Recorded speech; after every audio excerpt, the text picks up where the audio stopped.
Palang araw po sa lahat dahil Tuesday ngayon, nag-blessing po ako ng gamit po yan. Yan, binisingan ko po. Kaya kung tingnan nyo, wala ba kayong may napapansin?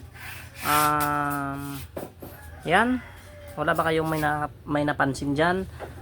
Pag malakas po talaga ang blessing ay pag malakas po talaga ang blessing, tandaan nyo, ang kandila ay hindi po talaga yan iiyak. Wala pong tulo dyan. Kaya napakaliit na yung kandila.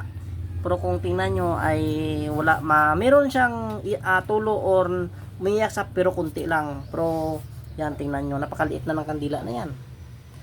Kaya yan, binisingan ko yung 4 na mata. Yung binisingan ko ulit yung mga Pedro Pindo ko. Yan, mga gamit na yan.